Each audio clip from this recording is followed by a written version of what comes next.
को, हुसैन पाल के जिसने दिया जमाने को। मौला अली फरमाते मैं अपने घर आया,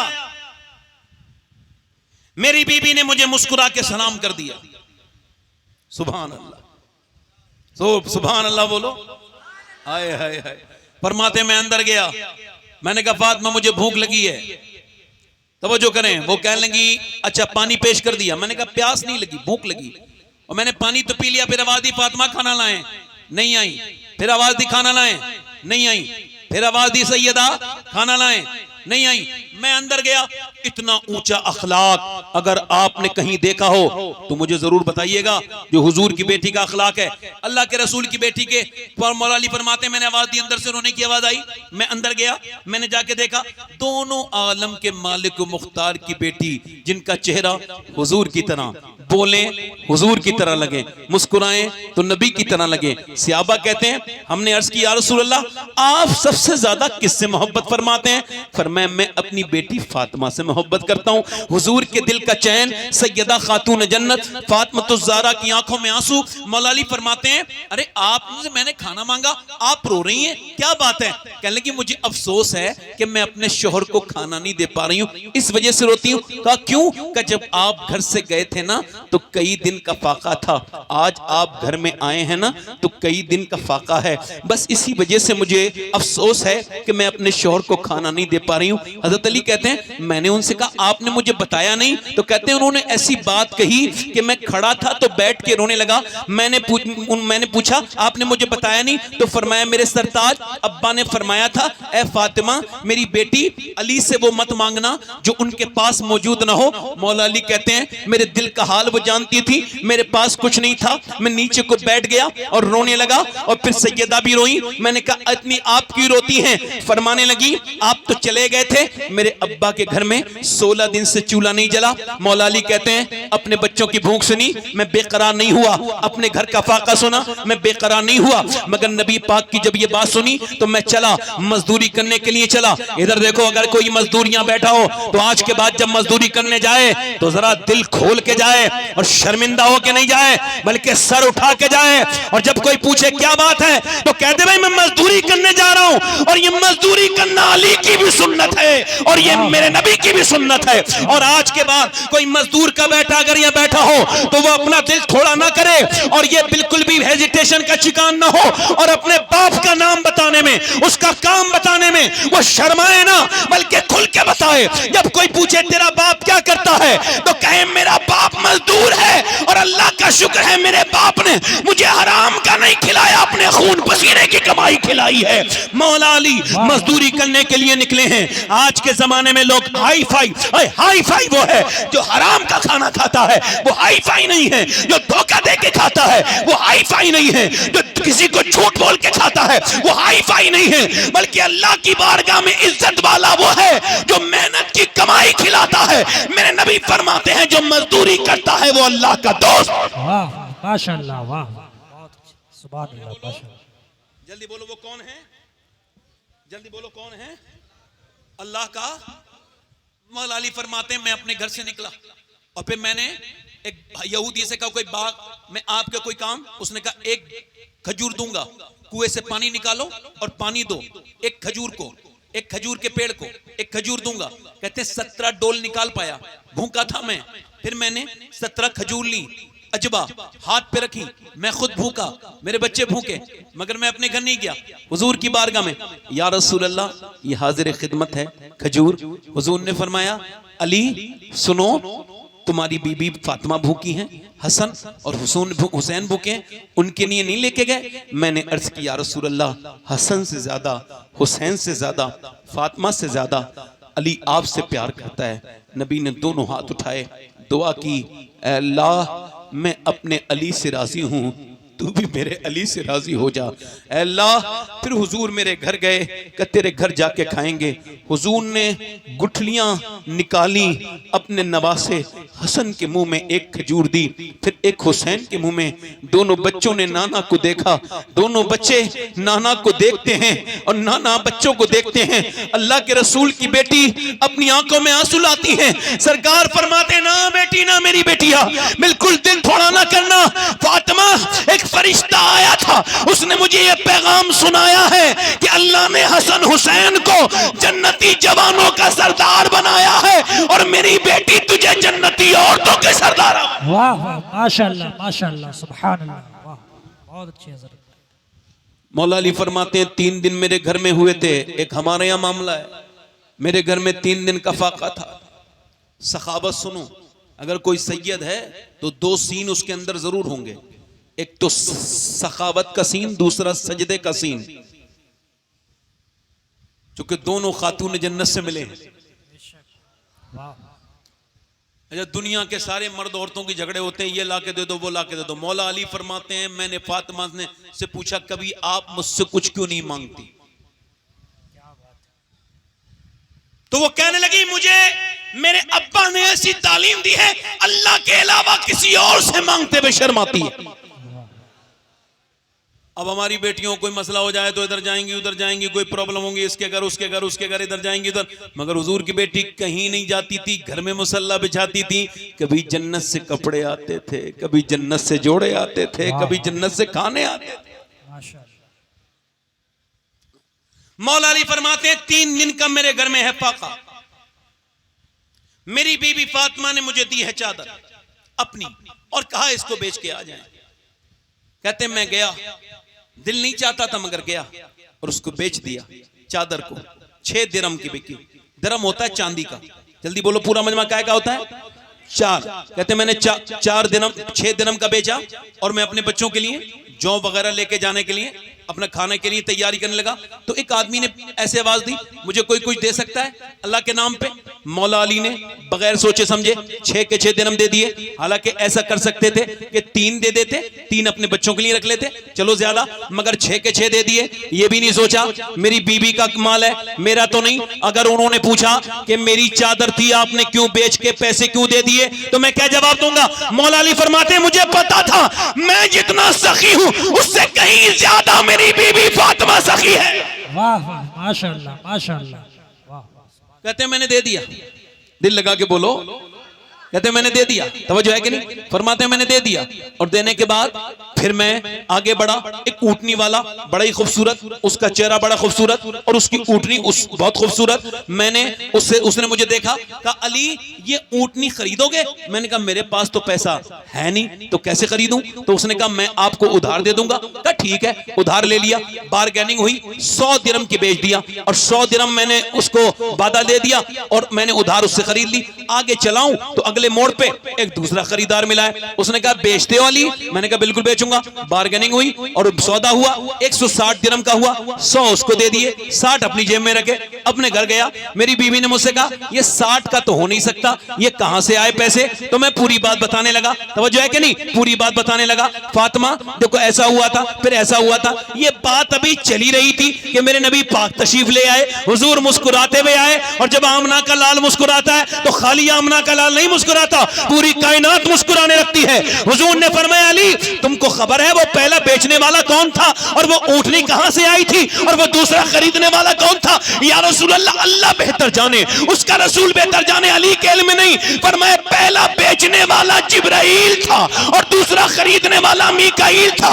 ऊँटनी वही थी जिसमें मेरी बेटी फातिमा बैठ के जन्नत में जाएगी। अल्लाह ने तेरी सखावत को पसंद फरमाया तो तुझे 6 के बदले में 60 अता किए, वो 1 के बदले में 10 अता करता है ना। अल्लाह ने तेरी सखावत को पसंद कर लिया, ये तो वालिद की सखावत है। इमाम हाकिम फरमाते हैं, इमाम हसन आला हजरत फरमाते हैं, हसन मुज्तबा सैयदुल अस्खिया राकिबे दोष इज्जत पे लाखों सलाम। यानी इमाम हसन खाली सखी नहीं है बल्कि सखियों के सरदार हैं, सखियों के सरदार हैं। वो फरमाने इमाम हाकिम कहते हैं वो इमाम हसन रज़ी अल्लाह तआला अन्हु जो है ना वो बागात की सैर करने गए हैं मदीने में, तो देखा एक आदमी, और जो वो खाना खा रहा है, एक लुकमा कुत्ते को खिलाता है, एक खुद खाता है, कुत्ते को खिलाता है, खुद खाता है, कुत्ते को खुद खाता है, कुत्ते को खिलाता है। आपने उसको देखा और देखने के बाद आपने उसको देखने लगे, जब उसने खाना खत्म हो गया तो उससे पूछा, क्या ये कुत्ता तेरा पालतू है? जी नहीं नहीं, ये मेरा पालतू कुत्ता नहीं है, मैं खाना खा रहा था, ये आ गया,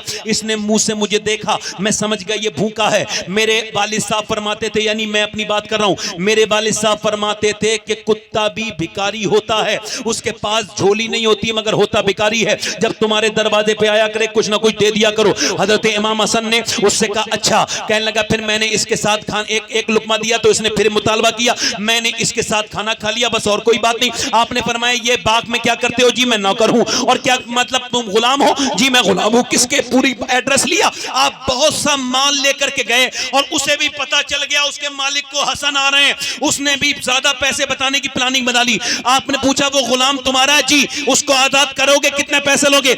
इतने पैसे। उसने ज्यादा दाम बताए, आपने बेच दिया। उसे क्या पता ये सौदा कहां का चल रहा है, आपने दे दिए। फिर उस आपने फरमाया वो बाग बेचोगे, फरोख्त करोगे? जी बेच दूंगा। फरमाने लगा ठीक है, कितने का? पैसे दे दिए, पूरी रजिस्ट्री करा के उस जमाने का कागज बनवाया और इमाम हसन उसके पास गए और जाके बोले सुनो, तुम्हारे दिल में जानवर के लिए इतना रहम है तो तुम गुलाम अच्छे नहीं लगते, आज से मैंने तुम्हें अल्लाह के लिए आजाद कर दिया है। जोर से बोलो, दोनों हाथ उठा के दोनों पूरा मजमा, क्या कर दिया है? आजाद। और फिर फरमाया कि तुम आज के बाद इस बाग के नौकर नहीं हो बल्कि मालिक हो। अल्लाह अकबर। आप जाने लगे। उसने कहा मेहरबान अपना नाम तो बताइए। नहीं, इरशाद फरमाया। कहा हुजूर अपना नाम तो बताइए मेरे मोहसिन। नहीं, इरशाद फरमाया। फिर बोले नाम तो बताइए। जब आप नहीं बोले उसने कहा ठीक है जाइए, नाम ना बताइए, मुझे खबर है या तो आप अली के छोटे बेटे हसन हो गए या फिर बड़े बेटे हुसैन हो सकते हो, और तीसरा कोई मदीने में नहीं है जो ऐसी सखावत करे। अल्लाह अकबर। तवज्जो करें, हजरत इमाम हुसैन दाता लाहौरी खुतबे लाहौरी कश्फुल महजूम में तहरीर फरमाते हैं कि इमाम हुसैन रदी अल्लाह तआला अन्हु एक मर्तबा अपने दरवाजे पर थे। एक भिखारी ने कहा कुछ मिलता है मुझे, कुछ अल्लाह के नाम पे दे दो। आपने फरमाया अभी नहीं, शाम को आना। इमाम हुसैन ने कहा शाम को आना। वो शाम को आया। उसने सोचा कि मेरा काम बन जाएगा, कुछ मिल जाएगा। कहता है मैंने देखा दो ऊंटनियों पर तकरीबन 25,000 दीनार थे सोने के। मेरा दिल मचल गया, 2-3 मुझे मिल गए तो मेरा काम हो गया सिक्के। मगर हुसैन ने फरमाया मैं आपका इंतजार कर रहा था, इतनी देर कहां रुक गए? मैंने ये खाली नहीं करवाई है, लदावा है, माल तो लदावा है और ये सब तुम्हारा है। ये दोनों ऊंटनियां भी तुम्हारी और ये सारा सोना भी तुम्हारा। किसी ने दोनों भाइयों से पूछा था ए हसनैन ये बताइए आप इतना क्यों खर्च करते हैं, इतना कैसे दे देते हैं भिखारियों को? तो आप दोनों भाइयों ने फरमाया हम अपनी वालदा सैयदा फातिमा की वजह से देते हैं। का क्या मतलब? हमारी वालदा ने फरमाया था हसन हुसैन कोई अल्लाह के नाम पे तेरे दरवाजे पे भीख मांग कर भी भिखारी रहे तो फिर तूने क्या दिया? एक बार में भिखारी को इतना दे दे कि वो भिखारी न रहे बल्कि उसका हाल बदल जाए, वो गनी हो जाए। मेरा इमाम बरेली से बोला मादूम न था साया शाह सकलैन, उस नूर की जलवागाह थी ज़ाते हसनैन। तमसील ने उस नूर के 2 हिस्से कर दिए, आधे से बने हसन आधे से हुसैन। वाह वाह, माशाअल्लाह माशाअल्लाह, सुभान अल्लाह। ए नौजवान बैठ जाओ, बैठ जाओ। दिल लगा के बोलो, जब रील चलाते हो तो बेटे तुम्हें बिल्कुल भी कोई हाजत नहीं होती। आज रील नहीं है तो समझ रहे हो यहाँ ढील है? नहीं, जोर से बोलो सुभान अल्लाह, दोनों हाथ उठा के बोलो सुभान अल्लाह। अच्छा अब बताओ, अब मैं बात को करबला की बयान करूं? जल्दी बोलो। करबला तो हमारे खून में है। हाँ, करबला वो दास्तान है जो हुसैन ने नेज़े पे चढ़ के सुनाई। माशाअल्लाह। करबला वो हक की आवाज है जो गर्दन कटने के बाद भी खामोश नहीं हुई। अच्छा सुनो, ऐसा अजीम शान इंसान हुसैन ऐसे घटिया यजीद के हाथ पे बैत कर सकते थे? यजीद ने कहा भाई मैं हाकिम बन गया, रूलिंग पार्टी का आदमी तो मजबूत होता है ना। उसने कहा भाई देखो मेरा हुसैन से कोई झगड़ा नहीं है, बस हुसैन मेरे हाथ पर बेअत कर ले। क्या कर ले?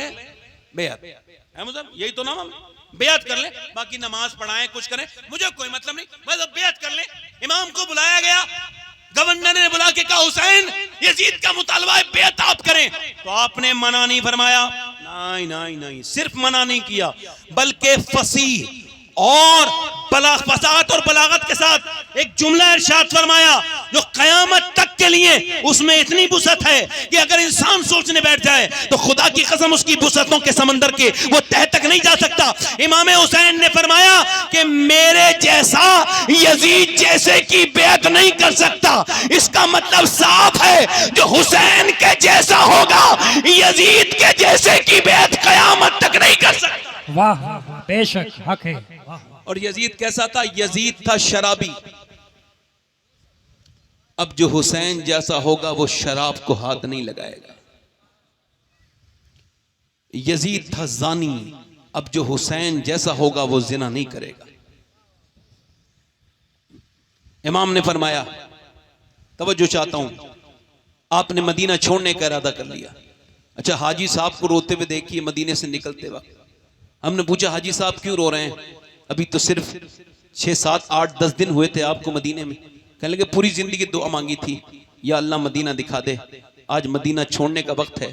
तो हजरत रोना आता है सैयद साहब। मैंने कहा चलें, आपको तो एक अशरे में 10 दिन के अंदर ये हाल है, 8 दिन के अंदर ये हाल है।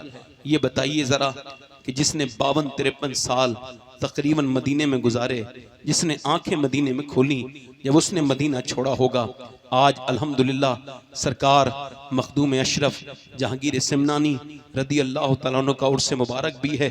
ऐसी बुलंद पाया शख्सियत, ऐसी बुलंद पाया कि बादशाह थे तो जन्नतुल बकी शरीफ में हाजिरी के लिए गए। फुकहा ने लिखा, हमारे सूफिया ने लिखा कि जब जन्नतुल बकी शरीफ में तशरीफ लेकर के गए तो आवाज आई हुजूर की बेटी की तुरबत से, ए मेरे बेटे अशरफ, एक दिन मौत आनी है।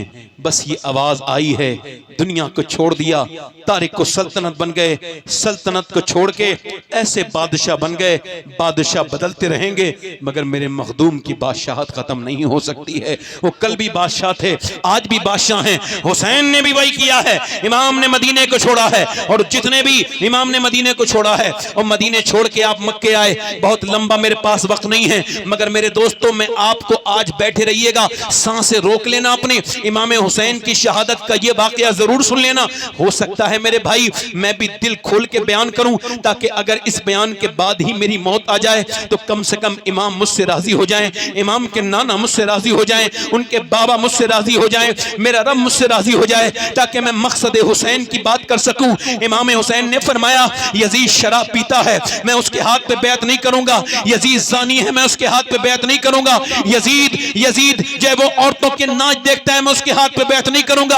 आज मेरे भाई के हाथ में अगर आज के बाद मोबाइल पे गंदी तस्वीर आ रही है, नाच गाना आ रहा है, तो अगर वो उसे हटाएगा और उस गंदी चीज को नहीं देखेगा तो खुदा की कसम उसके दिल में अजमत हुसैन होगी, उसके दिल में हुसैन की मोहब्बत होगी। और अगर उसकी आदतें वही हैं तो वो अपने आप को चेक करे, अपने आकर के जमीन में न झांके। इमाम हुसैन ने मदीना छोड़ा, फिर आपने जो है मक्का छोड़ा, और मक्का छोड़ने के बाद आप मदीना शरीफ, मक्का छोड़ने के बाद आप करबला शरीफ आ गए। आप जो है तो 2 मील पहले हुर बिन रियाही ने आपको, हुर ने रोक लिया, और जब हुर ने आपको रोका तो आपने पूछा ये कौन सी जगह है? कहा ये है करबला, ये है वादिये नैनवा, ये फुरात का किनारा है, पर मैं यहीं में शहीद होऊंगा। मेरे नाना ने यहीं की खबर दी थी, यहीं मैं शहीद होऊंगा। आज कोई अगर इमाम अली मकाम की मोहब्बत में किसी की आंखों में आंसू आए, मोहब्बत की बात कर रहा हूं, तो लोगों को ये मामले उल्टी सीधी बात करते हैं। मेरे नबी पाक के बारे में तो सरकारी हदीस शरीफ में आता है, इमाम हुसैन की शहादत के बारे में सैयदा उम्मे सलमा फरमाती हैं हुजूर की आंखों में बहुत आंसू थे। मैंने पूछा हुजूर आप क्यों रोते हैं? फरमाया आज जिब्राइल आए हैं, उन्होंने हुसैन जहां कत्ल होंगे उस जगह की मट्टी लाके दी है, मेरे नबी की आंखों में आंसू। उस जगह को हुसैन ने, अच्छा इमाम अली मकाम की बात सुनो, इमाम ने वहीं पे खेमे लगाए। यजीद ने, ऐसे लोग बयान करते हैं जैसे वो इमाम हुसैन जो है ना वो बड़े वहां पे भागना चाह रहे थे या उन्हें किसी ने रोक लिया था, ऐसा बयान नहीं किया करो, ऐसे ही बयान करो जो उनकी शान के लायक है। इमाम हुसैन 72 लोग थे। कितने थे बोलो, जल्दी बोलो, कितने थे बोलो? 72 के मानने वाले जोर से आवाज निकालो, कितने थे? 72। इमाम हुसैन थे 72 और उधर यजीद ने भेजे 10,000 नहीं, 15,000 नहीं, 20,000 नहीं, 22,000 भेजे। उबैदुल्लाह बिन जियाद ने कहा, खत लिखा, है यजीद ये 22,000 क्यों भेजे? अरे 72 का मुकाबला 200 कर देते, 500 भेज देता, 1,000, ये 22,000 क्यों भेजे? तो मियां रिवायतों में लिखा है, यजीद ने कहा, सुन तूने ये तो गिन लिया कि उसमें 72 हैं, मगर ये नहीं गिना अली के पोते कितने हैं, अली के बेटे कितने हैं। अगर सब एक साथ हमलावर हो गए तो मैं तुझे गारंटी से कहता हूं वो 22,000 को भी खत्म कर सकते हैं। वाह माशाल्लाह, बहुत अच्छे से, जिंदाबाद। पीछे वाले बोलो जरा। मगर मेरा इमाम के गुलामों सुनो, इमाम करबला के मैदान में आज ये रात भी गुजर गई और वो सुबह भी हो गई, और सुबह को जब जंग शुरू, ये जुल्म शुरू होने वाला है, जंग का जुल्म। इमाम अली मकाम की तरफ उधर भी 22,000 के लश्कर में एक आदमी खड़ा हुआ कांप रहा है, उसका दिल अंदर से बेचैन है, अंदर से वो कांप रहा है। किसी ने पूछा है, हुर तुझे बड़ी बड़ी फौज के सामने हमने देखा, तू कांपा नहीं, घबराया नहीं, तुझे कोई घबराहट नहीं हुई, ये तू 72 लोगों को देख के कैसे घबरा रहा है? कहा मैं 72 लोगों को नहीं, मैं जहन्नम को देख के घबरा रहा हूं कि मैं जहां खड़ा हूं ये जहन्नम की जगह है और उधर सामने जन्नत है। ये कह के उसने घोड़े को एड़ लगाई और इमाम के जाके बोला, करीब ए हुसैन, आप करीम नाना के करीम नवासे हो, आप मुझे माफ कर दो, मैंने आपको रोका था। हुसैन ने सीने से लगा के माफ किया। कहा मेरे सर पे हाथ रख दिया इमाम ने और तलवार हाथ में लेके हुर गया, और हुर ने फिर जब तलवार चलाई और हुसैन को इस तरह से बयान करने वाला सुनो, हुसैन ने जिस सर पे हाथ रखा था, और ये लिखा है तारीख मौरिख ने कि जब हुर ने तलवार चलाई तो तकरीबन 120 लोगों को अकेले ने जहन्नम में पहुंचाया, फिर उसके बाद शहीद हुआ और दुनिया को बताया कि अली के बेटे का हाथ सर पे रखा था तब ये हाल था, तो फिर अली के बेटे के हाथ का हाल क्या होगा? वाह वाह माशाल्लाह माशाल्लाह, जिंदाबाद। ये नारा हुर का था जिस वक्त फौजे शाम से निकले कि देखो यूं निकलते हैं जहन्नम से खुदा वाले, और हजारों में 72 तन थे तस्लीम और रजा वाले, और हकीकत में खुदा इनका था और ये थे खुदा वाले। और किसी ने जब वतन पूछा तो ये हजरत ने फरमाया, मदीने वाले कहलाते थे अब हैं करबला वाले। इमाम अली मकाम सबको शहीद होते देखते रहे, आपके भाई शहीद हो गए, आपके भाई हजरत उमर शहीद हो गए, आपके भाई हजरत उस्मान शहीद हो गए। अब आप सोच रहे होंगे कि उस्मान कैसे भाई हो सकते हैं इमाम हुसैन के, वो तो पहले ही विसाल शहीद हो चुके थे। नहीं, अली के बेटों का नाम, एक का नाम उस्मान बिन अली था, एक का नाम उमर बिन अली था। मौला अली ने अपने यारों के नाम इस वजह से रखे थे कि जब कोई करबला को मानने वाला करबला को माने तो वो पूरी माने। कुछ ऐसे भी होंगे जो करबला को तो मानेंगे मगर मेरे यारों को नहीं मानेंगे, इस वजह से नाम अपने बच्चों के नाम रख दिए। अब जरा तवज्जो करो, इमाम के बच्चे शहीद हो गए, आपका जवान अली अकबर शहीद हो गए, आपके अली असगर शहीद हो गए, पूरे आपका कुनबा शहीद हो गया, सारे लोग शहीद हो गए। अब 22 साल के हजरत इमाम ज़ैनुल आबिदीन बचे हैं और वो भी तलवार लेके कहते हैं मुझे इजाजत दें, मगर बेहोश हो रहे हैं, बुखार तेज है। इमाम ने सीने से लगा के कहा, मेरे बेटे ऐसा करो, मेरे लाडले, मेरे बेटे, तुमसे मेरी नस्ल चलेगी, नाना के दीन के तुम मुहाफिज बनोगे, मेरे सीने से आओ, तुम्हें सारी मैं बरकतें दे दूं, अपनी सारी अमानतें दे दूं। फिर इमाम ने अपने बेटे से कहा, तुम्हें अपने घर वालों का ख्याल रखना है, उसके बाद आपने अपने सर पे इमामा बांधा और इमामा बांधने के बाद अपने नाना का जुब्बा पहना, हाथ में तलवार ली और इमाम चलने लगे। कहा ए उम्मे रुबाब अलविदा, अब मुलाकात मेरी और आपकी इंशाअल्लाह फिर आखिरत में होगी। और कहा ए शहरबानो, तुम्हारी मेरी मुलाकात आखिरत में होगी। फिर फरमाया ज़ैनब अल्लाह के हवाले करता हूं पूरे घर को, इन सबको ख्याल के साथ ले जाना और नाना की बारगाह में ले जाके कह देना, सारी बात सुना देना, जाकर के नाना को मदीने जाकर के सारी बात बता देना। फिर मेरे इमाम करबला के मैदान की तरफ को चल रहे हैं। फातिमा के लाडले का आखिरी दीदार है। हश्र का हंगामा बरपा है, मियां ने अहले बैत हूरें करती हैं, उरूसा ने शहादत का सिंगार, खूबरू दूल्हा बना है। हर जवाने अहले बैत अपना सौदा बेच कर बाजार सूना कर गए। कौन सी बस्ती बसाई ताजिराने अहले बैत। मेरा इमाम करबला के मैदान की तरफ जा रहा है। आप सबसे एक इंसाफ का सवाल कर रहा हूं, इंसाफ से जवाब देना। जिसने अपने बेटे की लाश उठाई हो उसकी कमर टूट नहीं जाती है, मगर हुसैन की कमर सीधी है। जिसने अपने भाइयों की लाशें उठाई हो उसके बाजू थक नहीं जाते हैं, मगर इमाम के बाजू थके नहीं हैं। जिसने अपने छोटे बच्चे की लाश उठाई हो वो थक नहीं जाता है। मियां मेरा इमाम जब करबला के मैदान में गया तो ना तो उसका घोड़ा थका हुआ लगता था, ना तो उसका लहजा थका हुआ लगता था। जब उसने तकरीर की तो इतनी परेशानियों के बाद, इतनी इम्तिहान के बाद भी हुसैन का एक एक लफ्ज दुरुस्त था। हुसैन ने जो कुछ कहा तारीख ये कह रही थी, बोलने वाले के अल्फाज इधर उधर फिर के नहीं, ना इधर गए ना इधर गए। इतनी आजमाइशों के बाद भी हुसैन जब बात कर रहे थे तो ऐसा लगता था अली बात कर रहे हैं, ऐसा लगता था मेरे हुजूर की फसाहत ने हुसैन के अल्फाज का रंग ले लिया है। इमाम हुसैन अपनी बात कह रहे हैं, ऐ लोगो मैं अपने नाना का आखिरी नवासा हूं, मेरे बाद तुम्हें नवासा कोई देखने नहीं मिलेगा। अब भी वक्त है, मान जाओ। मगर नहीं माने। इमाम ने कहा फिर मेरी तैयब मेरा इंतजार करो। इमाम ने अपने घोड़े को एल लगाई। अब ये जब तलवार के लेकर के हुसैन चले हैं, ऐसा लगता था कि हुसैन अकेले नहीं है बल्कि अपने नाना की दुआओं के साथ चले हैं। ऐसा लगता था हुसैन की तलवार में आज कुव्वत हैदरी अपनी पूरे जोर दिखाने के लिए तैयार है।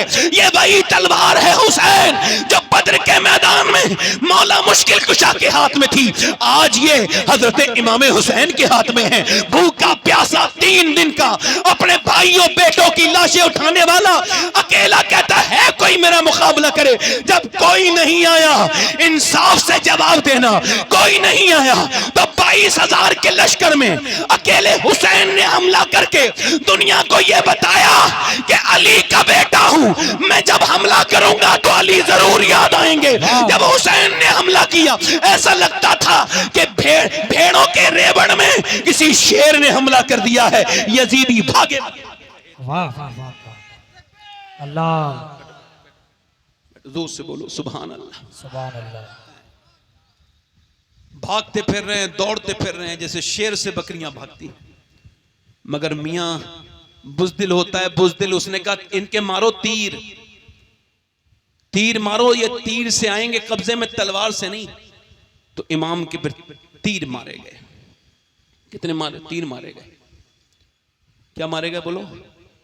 एक तीर लगा, अल्लाह करे ये तीर गैरत वाला मेरे भी दिल में लग जाए। इमाम के एक तीर लगा, अपने घोड़े को वापस लेके आए अपने खेमे में और फरमाया मेरी बहन ज़ैनब क्या तुम रोई थी? कहा मेरे भाई मदीने में सफर साथ में किया, बचपन साथ में गुजारा, नाना के साथ साथ में रहे, अम्मी की गोद में खेले, अब्बा की गोद में खेले, अब्बा के साथ रहे, भैया के साथ रहे। अब आप ही तो हो, आप मेरी जान हो हुसैन, मैं आपकी बहन हूं। आखिर जब आपके तीर लगा है तो मेरी आवाज निकल गई, मुझे माफ कर दो। इमाम ने फरमाया नहीं मेरी ज़ैनब, नहीं, कयामत तक जब बहन और भाई का जिक्र होगा तो दुनिया तेरा जिक्र जरूर करेगी। तूने जितना मेरा साथ दिया है और तूने जैसे अपने भाई के लिए कुर्बानी दी है, दुनिया कहेगी अगर भाई हुसैन बेमिसाल था तो उसकी बहन ज़ैनब भी बेमिसाल है। मेरी ज़ैनब, मेरी बेटी, मेरी बेटियां तकरीर सुन रही हो मेरी, तो ये मेरा बयान सुन के जाएं। मेरी बहन, मेरी बहन आगे अभी तो सिर्फ तीर लगा है, अभी तो मेरी लाश पर घोड़े दौड़ेंगे, मगर मेरी बहन सुन, तुझे सब्र से काम लेना है। नाना की हदीस है कि औरत की आवाज भी औरत है। अगर ये बात अपनी बहनों को, अपनी बेटियों को हमने बताई होती तो हमारी बहनें, हमारी बेटियां गैरों के साथ बाइकों पर नहीं घूम रही होती, और उनके वीडियो देख करके हम अपने दिल, हमारे दिल जो है वो फट नहीं रहे होते। मेरे इमाम के गुलामों, इमाम ने फिर अपना घोड़ा मोड़ दिया और उसके बाद मेरा इमाम करबला के मैदान की तरफ चला। अब तीर लगे, मालूम है कितने जख्म आए हैं? 113 जख्म आर पार हुए, मगर मेरा हुसैन झुका नहीं, शरीयत बचाई। इमाम घोड़े से नीचे को आने लगे। इतने जख्मों के बाद इमाम जब नीचे को तशरीफ लेकर के आए तो बाबा फरीदुद्दीन गंजे शेखर ने लिखा है, इमाम दुआ कर रहे थे, ऐ अल्लाह मेरे नाना की उम्मत बख्श देना। ये इतने जख्मों के बाद हुसैन जब नीचे आ रहे थे तो ये दुआ कर रहे थे, या अल्लाह मेरे नाना की उम्मत को बख्श दे, मेरे नाना की उम्मत को बख्श दे। फिर जमीन पे ले गए सर और सजदा किया और अल्लाह से कहा, मालिक हुसैन तुझसे राजी है, तू भी हुसैन से राजी है कि नहीं है? अल्लाह अकबर। फिर जरा गौर करो, हुसैन की गर्दन काट दी गई। वो गर्दन जिसे नबी पाक चूमते थे, वो गर्दन जिसको मेरे नबी पाक, जिसको अपनी गोद में, जिसे अपने कांधों में बिठालते थे, जिससे प्यार करते थे, जिसके रोने से मेरे नबी पाक को तकलीफ होती थी, हुसैन को शहीद कर दिया गया। मेरा एक हाथ काट के ना, अल्लाह ना करे, मेरा हाथ काट के मेरे घर में डाल दो, मेरे घर की सारी औरतें बेचैन और बेकरार हो जाएंगी, बेहोश हो जाएंगी हाथ को देखकर। मगर ये हुसैन के घर की खवातीन हैं, ये नबी पाक के घर की औरतें हैं, ये नबी की नवासी हैं कि सर नेज़े पे चढ़ा दिया गया। मेरी बहनों को बताना ये बात, मेरी बेटियों को बताना ये बात, उन घरानों की, उन बड़े बड़े खानवादों की बच्चियों को बताना ये बात जिनके जिस्मों पे अब कपड़े न रहे, जिनके कपड़े फिटिंग के हो गए, उनको बताना ये बात जो बेहयाई के साथ जिंदगी गुजार रही हैं। ये नबी पाक की नवासी की बात है कि जब नेज़े पे सर चढ़ा दिए गए और सारे नेज़े पर, उधर सारे बच्चों के सर, बच्चों के जिस्म, सारे जवानों के जिस्म जब करबला के मैदान में है, बगैर कफन के हैं, उनके ऊपर जब घोड़े दौड़ रहे हैं। इधर सैयदा ज़ैनब ने कहा, देखो नमाज कज़ा ना हो जाए, उधर देखो नमाज कज़ा ना हो जाए, सूरज डूब रहा है। ओ मेरी भतीजी, चल नमाज की तैयारी कर। ओ नबी के घर वालों, चलो ए नबी के खानदान वालों, चलो जल्दी से नमाज की तैयारी करो। कैसे तैयारी करते? पानी पीने तक को नहीं था, कैसे वजू करते? तो उन्होंने मिट्टी से तयम्मुम कर लिया, मिट्टी से, और फिर सैयदा ज़ैनब ने सर सजदे में रख दिया, फिर शहरबानो ने सर सजदे में रख दिया, उम्मे रुबाब ने सर सजदे में रख दिया, फिर सकीना जो अपने वालिद से बहुत मोहब्बत करती थी, उन्होंने अपना सर सजदे में रख दिया, और फिर इमाम ज़ैनुल आबिदीन भी सर सजदे में है। उधर लाशों के पे घोड़े दौड़ते हैं और लाशों पे घोड़े दौड़ने की वजह से हड्डियों के टूटने की आवाजें आ रही हैं। उधर अहले बैत नमाजें पढ़ रहे हैं, हम और आप तो पंखों में नमाजें नहीं पढ़ रहे। हुसैन के घर वाले तो तपती हुई रेत में नमाजें पढ़ रहे हैं, खेमे जला दिए गए, उधर नमाजें अदा हो रही हैं, उधर मियाँ खेमे जला दिए गए, नमाजें अदा हो रही हैं। उधर मेरे इमाम के गुलामों, सैयदा ज़ैनब तकरीबन 5000 किलोमीटर सफर किया, मगर इमाम ज़ैनुल आबिदीन कहते कभी मेरी फूफी की तहज्जुद तक की नमाज कज़ा नहीं हुई। मैंने पूछा, ए मेरी फूफी जान, ये बताइए, एक आदमी मर जाए तो घर की औरतें नमाज भूल जाती हैं, मगर आपका तो पूरा खानदान कत्ल कर दिया गया, एक वक्त की भी नमाज कज़ा नहीं हुई, ये कहां से सीखा? तो मेरी फूफी जान ने जवाब दिया, मेरे बेटे ज़ैनुल आबिदीन, और किसी से नहीं, मैंने सब अपनी माँ फातिमा से सीखा है, अपनी माँ फातिमा से सीखा है। अल्लाहु अकबर। हज़रत सैयदा ज़ैनब 15 साल तक हयात नहीं करबला के बाद, मगर रिवायत में आता है उनका एक पड़ोसी नईम बयान करते हैं, मैंने कभी सैयदा ज़ैनब को पर्दे में भी बाहर नहीं देखा। आज बड़े बड़े खानवादों में जब शादियां होती हैं तो उनके घर की औरतें नाचती हैं, माज़अल्लाह, बड़े बड़े लोग अपने आप को दीनदार बनने वाले, उनके घर से दीन रुखसत हो रहा है। ये ऐसी अलामत है, एक क़यामत के दिन मुंह नहीं दिखा पाएंगे सैयदा ज़ैनब को कि कौन ज़ैनब, कि उनके शौहर हैं हज़रत अब्दुल्ला बिन जाफर। वो कहते हैं कि डॉक्टर कहता है बगैर देखे इलाज नहीं करेगा, दवाई काम करना बंद कर गई, इंतकाल का वक्त है, चेहरा दिखा दो ज़ैनब, अब शरीयत इजाजत देती है। वो कहता है बगैर चेहरा देखे दवा नहीं दूंगा। आपने फरमाया मेरा चाहे विसाल हो जाए मैं चेहरा नहीं दिखाऊंगी। का जायज है बीमारी में चेहरा दिखाना? का मुझे पता है जायज है, मगर मैं नहीं दिखाऊंगी इस वजह से कि मैं अपने नाना की नवासी हूं, मैं अपने नाना की गोद में खेली हूं, मैं अली की बेटी हूं, फातिमा की बेटी हूं, मेरे बाप का, मेरे भाई का नाम हसन हुसैन है। अगर आज मैंने अपने चेहरा दिखा दिया तो आने वाली वक्त की औरतों का क्या हाल होगा? आज फिटिंग का लिबास पहनने वाली बच्चियां, क्या हुआ? अल्लाह का शुक्र है, देखो मैं सैयद हूं, मगर फिर भी ये बात मैं अपनी नोट करा चुका हूं और इसकी वसीयत कर चुका हूं कि मैं मरूं तो मेरे कब्र में अगर फलस्तीन की एक लड़की का भी जूता मिल जाए तो मेरी कब्र में रख देना। कौन बच्चियां? जाके अल्लाह मुझे बख्श दे मेरे कफन के ऊपर रख देना। वो बच्चियां जिन्होंने ये बयान दिया है हम जब रात को सोते हैं तो बुर्का ओढ़ के सोते हैं। कहा क्यों? कहा इस वजह से सोते हैं कि जब बम गिरता है तो घर में से मलबे में से लाशें निकलती है। सुबह को हम ये सोच के बुर्का ओढ़ के सो जाते हैं कि जब सुबह को लाशें निकलें तो बेपर्दा नहीं होनी चाहिए, पर्दे में होनी चाहिए, ताकि कयामत के दिन हुसैन के नाना से जब मुलाकात हो तो अर्ज कर दें या रसूलल्लाह 15,000 बच्चे हमारे शहीद हुए मगर हम बेपर्दा नहीं हुए थे, हमने कुरान नहीं छोड़ा था, हमारे घरों से कुरान निकल गया। करबला दो चीजों का पैगाम देता है। करबला कहता है कि नमाज नहीं छोड़नी है। इमाम हुसैन, करबला एक नवासे की दास्तान है, एक नवासी की दास्तान है। नवासा वो जिसने सजदा नहीं छोड़ा, नवासी वो जिसने पर्दा नहीं छोड़ा, नवासा वो जिसने कुरान नहीं छोड़ा, नवासी वो जिसने नबी का फरमान नहीं छोड़ा। ऐ मेरे भाइयों, आज करबला से तुमने क्या सीखा है? आओ मुसल्ले बिछा लो, आओ अपने रब को राजी कर लो। ओ नौजवानों, कल न कहना कि करबला बयान नहीं हुआ था, मैं साफ साफ बयान करके जा रहा हूं। शराब पीना यजीदी आदत है, शराब को हाथ ना लगाना ये हुसैनी आदत है। और सुनो, ये बेपर्दा रहना ये यजीदों का तरीका है, पर्दे में रहना ये हुसैनी तरीका है। सुनो, ये अपने दिल में बात रख लेना, हक सच बोलना ये हुसैनी आदत है, झूठ बोलना ये यजीदी आदत है। करबला का फलसफा ये है कि करबला तब तक जिंदा रहेगी। दुनिया में बड़ी बड़ी ट्रेजियां हुई, 10-10 हजार लोग एक साथ मारे गए, मगर लोग याद नहीं करते, मगर हुसैन को कयामत तक याद करते रहेंगे, क्योंकि हुसैन इस्लाम के लिए कुर्बान हुए हैं। जब तक इस्लाम रहेगा हुसैन की शहादत जिंदा। वाह माशाअल्लाह। मैं अपनी बात खत्म कर रहा हूं हजरत की मौजूदगी में, बस 2 मिनट की बात और। अगर हमने हुसैन, ये बताओ इमाम के जवान बेटे अली अकबर, उनकी रूह कैसे तड़पती होगी जब कोई नौजवान किसी बदनिगाही में मुलव्विस होता होगा?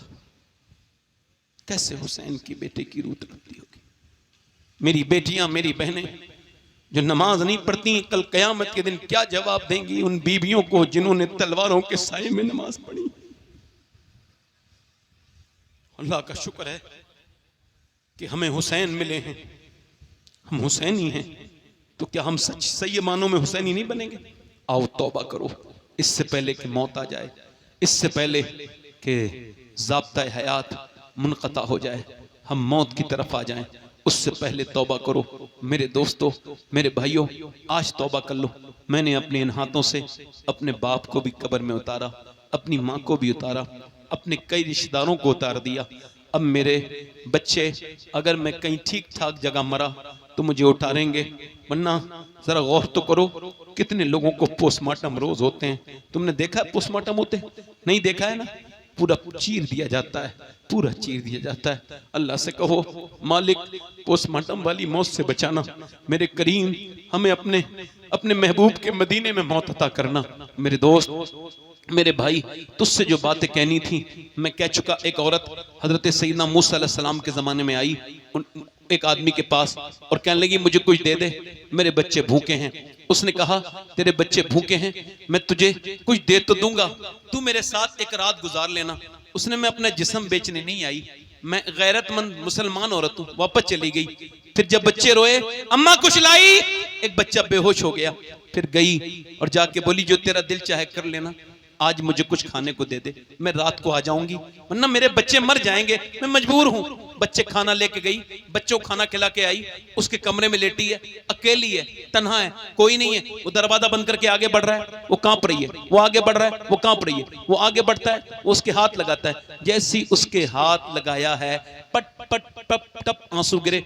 रोती क्यों है? पैसे नहीं मिले तुझे? कब पैसा सब कुछ थोड़ी होता है, ईमान भी कुछ होता है। का क्या मतलब? का जब मैं रात को सजदा करती हूँ तब भी अल्लाह मुझे देखता है, और आज मैं अपना जिस्म बेच रही हूँ तब भी अल्लाह मुझे देख रहा है। तो उससे यही कहती हूँ, ऐ मेरे बेपनाह ताकत वाले, ऐ करीम, ऐ रहीम, ऐ फजल करने वाले, ऐ कमजोरों को माफ कर पे, उन पे मेहरबानी करने वाले, तेरी बंदी मजबूर ना होती और एक ममता से लाचार औरत ना होती तो तू खुद गवाह है कि तेरी बंदी ने कभी जिना नहीं किया, मुझे माफ कर देना।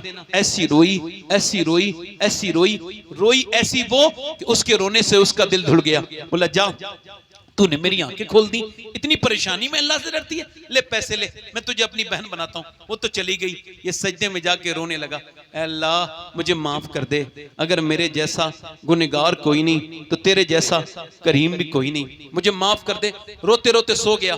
सुबह को दरवाजे पे दस्तक हुई, कौन? दरवाजा खोलो, कौन? दरवाजा खोलो। दरवाजा खोला, कौन? तो सामने हजरत मूसा अलैहिस्सलाम खड़े थे। कहने लगे मेरा नाम मूसा है, अल्लाह ने तुझे सलाम भेजा है। कहने लगे मूसा, अल्लाह मुझे सलाम नहीं भेजेगा, मैं इस इलाके का सबसे घटिया आदमी हूं, मैंने इज्जतें लूटी हैं मजबूर लड़कियों की, मुझे अल्लाह सलाम नहीं करेगा, मैं तो बड़ा गंदा आदमी हूं, इतनी बड़ी मुझे सादत तो नहीं मिलेगी ना। तो मूसा ने कहा तूने कोई नेकी की है? अलैहिस्सलाम कहने लगा हाँ। रात वाली बात बता के रोने लगा, मुंह पे हाथ रख के। मूसा अलैहिस्सलाम ने हाथ पकड़ के हटाया, सर पे हाथ रख के कहा सुन, अल्लाह ने मुझे भेजा है। और फरमाया मूसा मेरे बंदे से कहना, वो जो रात छुप छुप के रो रहा था ना, उसके रोने को उसके अल्लाह ने कबूल कर लिया है, कबूल कर लिया है। आओ इससे पहले कि मौत आ जाए चलो हुसैनी बनते हैं। हाथ उठा के बताओ कितने लोग ऐसे हैं जो इमाम हुसैन के नाम पे जान दे सकते हैं? दोनों हाथ उठा के बताओ। बहुत मजमा है, हाथ नीचे कर लें। उलमा से नहीं, आप तो माशाल्लाह है, जो जान दे सकता है कुछ भी कर सकता है ना। यहाँ